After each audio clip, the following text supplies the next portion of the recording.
Hello guys, this is your accounts lecture with Manayada Commercial Bank. In our last video, we have to discuss about the introduction of NPO, Not for Profit Organization. ठीक है, जो profit motive के लिए काम नहीं करती उन organisation का introduction, features, meaning and receipt and payment account के बारे में हमने रीड आउट किया था. ठीक है, and today we will discuss about the topic of income and expenditure account.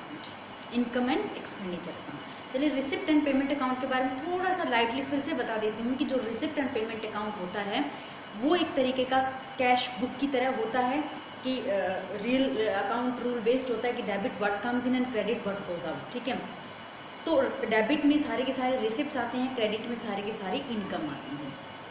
ठीक है, रिसिप्ट एंड पेमेंट अकाउंट में revenue nature and capital nature both of the transactions are included. ठीक है, रिसिप्ट एंड पेमेंट अकाउंट के अंदर revenue nature के transaction और capital nature के ट्रांजेक्शन दोनों टाइप के ट्रांजेक्शन उसके अंदर होती हैं.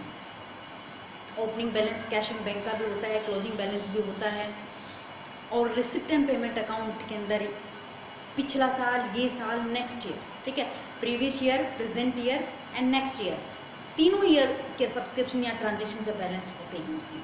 समझ में आ रही बात? ठीक है, तो आज हम बात करते हैं इनकम एंड एक्सपेंडिचर अकाउंट के बारे में. इनकम एक्सपेंडिचर अकाउंट देखिएगा, it is prepared by NPO not for profit organisations in place of profit and loss account.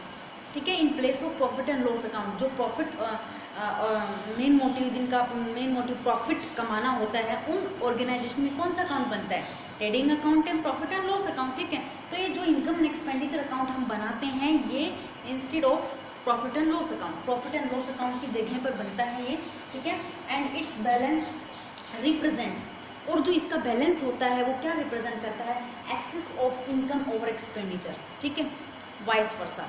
That means कि जो इनकम है वो एक्सपेंडिचर से कितनी ज़्यादा है. अगर इनकम ज़्यादा होती हैं, एक्सपेंडिचर ज़्यादा होते हैं, और कितनी ज़्यादा है इनकम तो हम उसको सरप्लस बोलते हैं. ठीक है, और अगर हमारे एक्सपेंडिचर्स ज़्यादा हैं और इनकम कम है तो कितनी ज़्यादा हैं एक्सपेंडिचर्स इनकम के कंपैरिजन, उसको हम डेफिशिएट बोलते हैं. समझ में आ रही बात? क्या बोलते हैं? डेफिशिएट बोलते हैं. ठीक है, इसलिए ये वाइस वर्सा यहाँ पर यूज शब्द हमने यूज किया है. ठीक है, अब देखिएगा कि ये जो एनपीओ ऑर्गेनाइजेशंस होती हैं वो बनाती हैं income and expenditure profit and loss account की जगह पर. ठीक है, और इसका में ये क्या रिप्रेजेंट करता है कि excess of income over expenditure या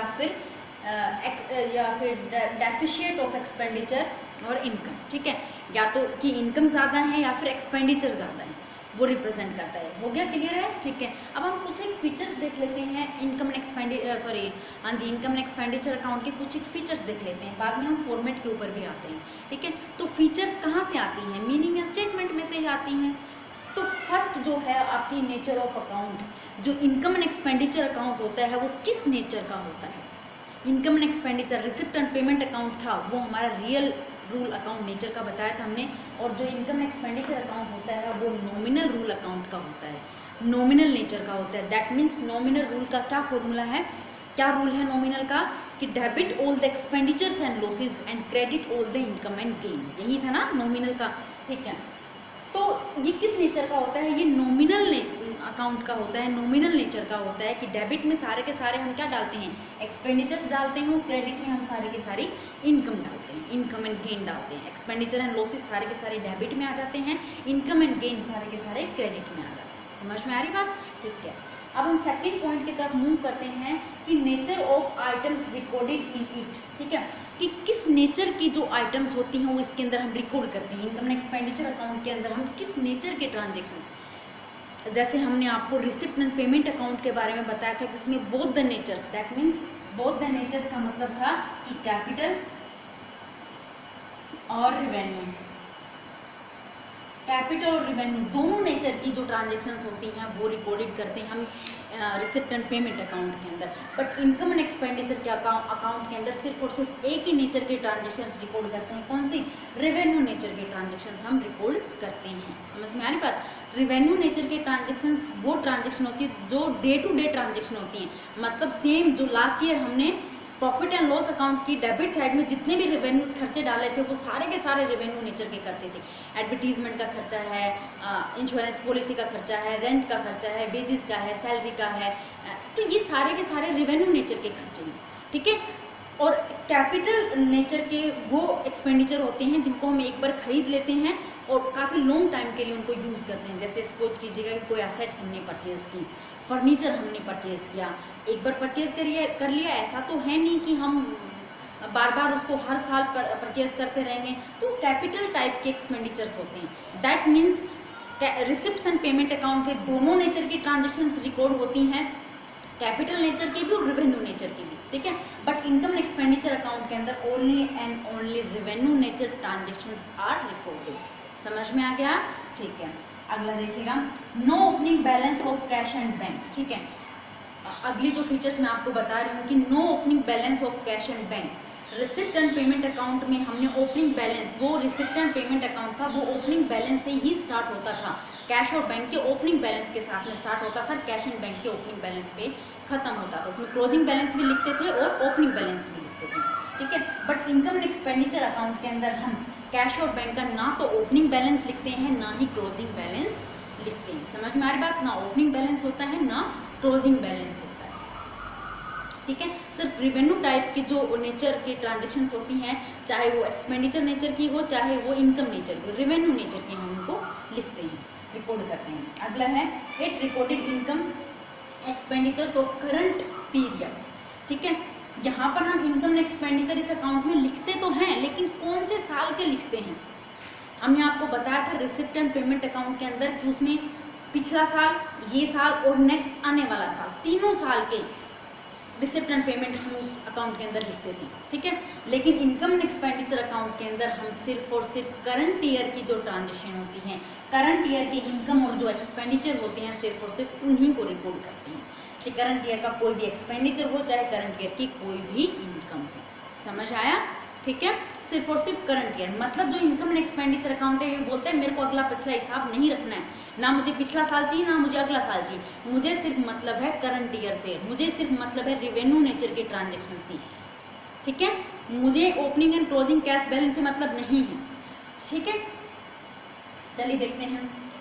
और फिर अगर हम बात करते हैं, देखिएगा फॉर्मेट, अब हम फॉर्मेट की बात करते हैं। देखिए income expenditure for the year ended 31 मार्च 2019 का हमने बनाया है, टी टाइप फॉर्मेट के अकॉर्डिंग बना है। ये डेबिट साइड है, ये हमारी क्रेडिट साइड है।